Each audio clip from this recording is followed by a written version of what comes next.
ഫേസ്ബുക്കിൽ ഇൻസ്റ്റാഗ്രാമിലൊക്കെ ഇപ്പം ചില ആഡൊക്കെ കാണാറുണ്ട് 10 ദിവസം കൊണ്ട് 15 ദിവസം കൊണ്ട് പഠന വൈകല്യം മാറ്റാമെന്നൊക്കെ പറഞ്ഞിട്ട്. അതിപ്പം ഞാൻ ഇതേപോലെ തന്നെ കേട്ടൊരു ഇതാണ് അറബിയിലെ പഠന വൈകല്യം മാറ്റി കൊടുക്കുക എന്നുള്ളത്. അന്നേരം ഈ രണ്ട് ഇതിനും ഞാൻ കൊടുക്കുന്ന ഒരു മറുപടി എന്ന് പറഞ്ഞു കഴിഞ്ഞാൽ ലേണിംഗ് ഡിസബിലിറ്റി എന്ന് പറഞ്ഞാൽ ന്യൂറോ ഡെവലപ്മെൻറ്റ് ഡിസോർഡറാണ്.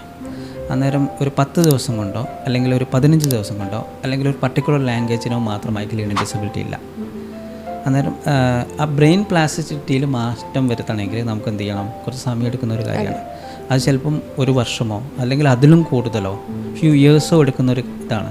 അന്നേരം ആ ഒരു കാര്യത്തിന് 10 ദിവസം കൊണ്ട് കുട്ടിക്ക് മാറ്റാൻ പറ്റുന്നുണ്ടെങ്കിൽ ആ കുട്ടിക്ക് ലേണിംഗ് ഡിസബിലിറ്റി ഇല്ല എന്നാണ് ഞാൻ പറയുന്നത്. ഒരു പക്ഷേ എന്ത് ചെയ്യുക, കുട്ടിക്ക് എന്ത് ചെയ്യാൻ ചില ഒരു സ്റ്റഡി ഹാബിറ്റ് കൊണ്ടുള്ള ഇഷ്യൂസോ അല്ലെങ്കിൽ വേണ്ട ഒരു പ്രോപ്പർ ഇൻ്റർവെൻഷൻസോ എക്സ്പോഷറോ കിട്ടാത്ത കുട്ടികൾക്കാണെങ്കിൽ നമുക്ക് എന്ത് ചെയ്യാം, ഒരു അഡീഷണലി ഒരു 10 ദിവസം കൊണ്ടോ 15 ദിവസം കൊണ്ടോ അല്ലെങ്കിൽ വെക്കേഷനിൽ കൊടുത്താലും മാറിയേക്കാം.